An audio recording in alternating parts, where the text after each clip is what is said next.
Rodgers and Green Bay can't refuse and say, you know what, hey, we'll go our separate ways. We'll go on with the future of the team.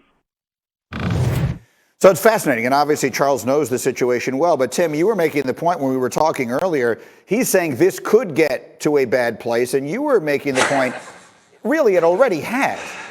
I mean, Aaron Rodgers, a week or 2 weeks ago, whatever it was, basically said, look, I threw a wrench in their plans, meaning, hey, they thought I was done. They drafted my replacement, and then I played better than anybody else played quarterback last year. Like, I don't know what else he needs to say to already let us know that it is ugly. He is upset. He is angry.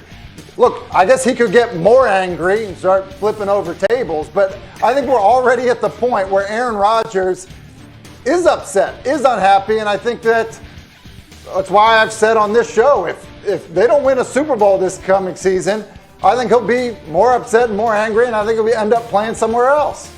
Nick, you and I, we share this love of psychoanalyzing people from a distance that we don't know at all.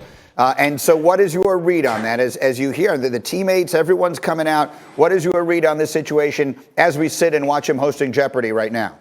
It sounded like Charles proposed a possibility that there could be a trade at some point, which kind of caught me off guard because the way that I always saw this playing out, and I agree with what Tim was saying, is Aaron's already annoyed, and the result of that annoyance was an MVP caliber season. If that happens again this season, then he has all the leverage and flexibility, having not signed an extension, to potentially force his hand out of town. I think he wants to win. And as long as the Green Bay Packers give him the best chance to win in his mind, I think he stays there. But I could see him certainly moving on to somewhere else. But he's never going to be comfortable with the way that they treated him in drafting Jordan Love. And until the time that he leaves, I imagine he's going to be saying passive-aggressive and sometimes aggressive things in the media about the way that that front office has treated him. Give us the insight, Dan. Yeah, look, I mean, this is no different from last year, honestly. And he was annoyed that they drafted Jordan Love last year. He made that clear that he didn't like the pick and that it affected his opinion on whether he could finish his career in Green Bay. They still managed to go 13-3 and get to the NFC Championship game. So Aaron Rodgers and the Green Bay Packers have proven to us that they can handle this situation. And I don't think it gets ugly unless they start losing. Right now, you have to look at it the way the Packers are looking at it, which is a year-to-year situation. Yes, he did throw a wrench into the plans. You know what else threw a wrench into the plans? A weird season and off-season in which Jordan Love really didn't get to do much in terms of any kind of development. So the Packers probably aren't as far along with him as they thought they'd be at this point. And what happens this year in terms of how they play, how Aaron Rodgers plays, and how Jordan Love comes along as a developmental prospect will determine the direction they take with regard to Aaron Rodgers next off season. See,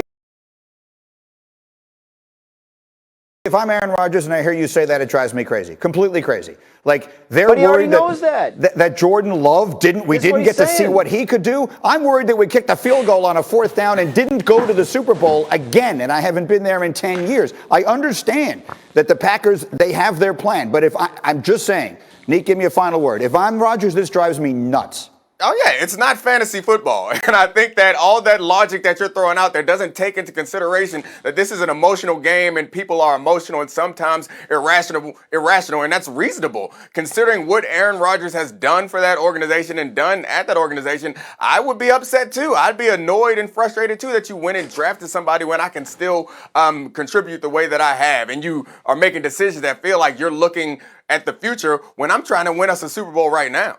Go ahead, Dan, real quick. All good points, but he did handle it, and he deserves credit for that. Yeah, they went 13-3 and had a great year. Beautiful mystery, though. No reason to think he can't do it again. We know that, well, he can't do that again. They play 17 games. They won't be 13-3 no matter what happens. Okay, as we continue in a moment. In next week's NFL draft, Clemson quarterback Trevor Lawrence, I'm not even sure why we're still saying expected. He's going to be the first pick to the Jacksonville Jaguars. Now, you probably heard and saw a lot of the conversation and commentary about his recent comments in Sports Illustrated, in which, for lack of a better word, he suggested that there was more in his life than football. Well, over the weekend, he responded to that response, putting out a string of tweets. Here's the crux of what he said. He said, "It seems as if people are misreading my sentiment. I am internally motivated. I love football as much or more than anyone. It is a huge priority in my life, obviously. I am driven to be the best I can be and to maximize my potential and to win. This to me was so interesting, and the sort of variety of response that we got here last week from different people, I found very interesting. Nick, I haven't heard from you. What is your take on what he said and now how he explained it, for lack of a better way of describing his weekend?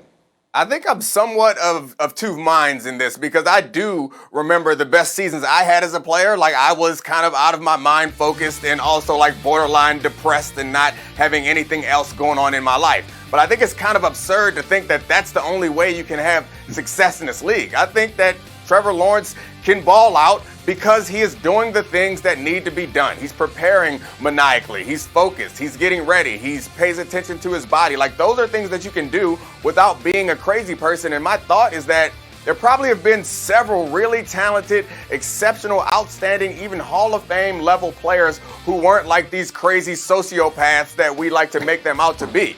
And they were just smart enough to not say it publicly. I think Trevor Lawrence made the mistake of thinking that sports media and sports fans were reasonable enough to understand that there are more things in life than football, and he can still be a great football player without mortgaging all the things that he cares about just to make sure that he is a Hall of Fame quarterback. Yes, nuance is not something that we major in this industry. Tim Hasselbeck, your thoughts?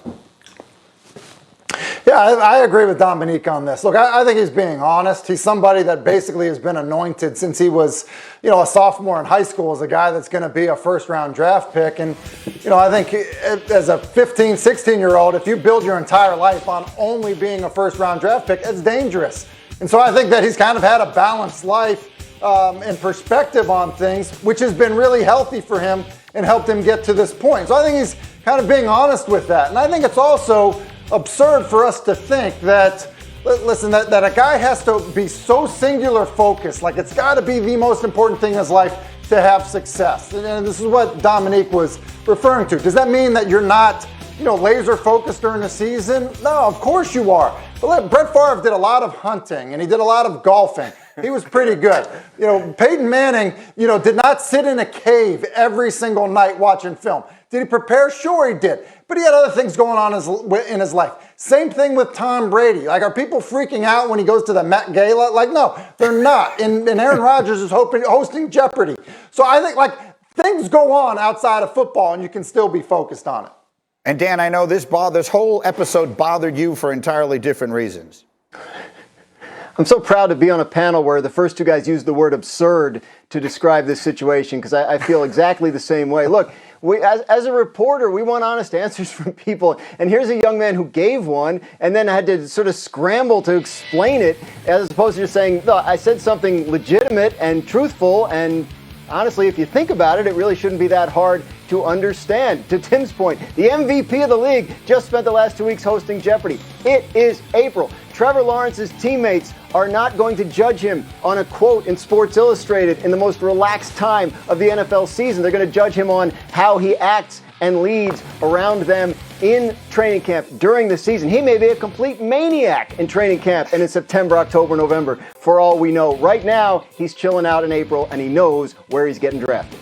All right. It was a really interesting, if nothing else, just case study in the way we, and by we, I guess I mean everybody, react to things that can easily be explained as nothing.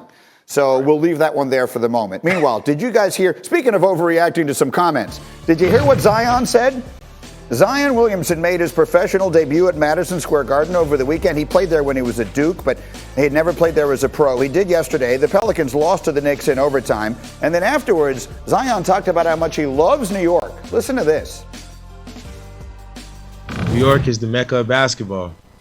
I love playing here. This atmosphere, whether they're cheering for you, whether they're booing for you, it's amazing. Honestly, I think outside of New Orleans, obviously, I think this might be my favorite place to play outside of New Orleans. I can't even lie to you. I can't lie to you. Well, I'm sure no one will overreact to that.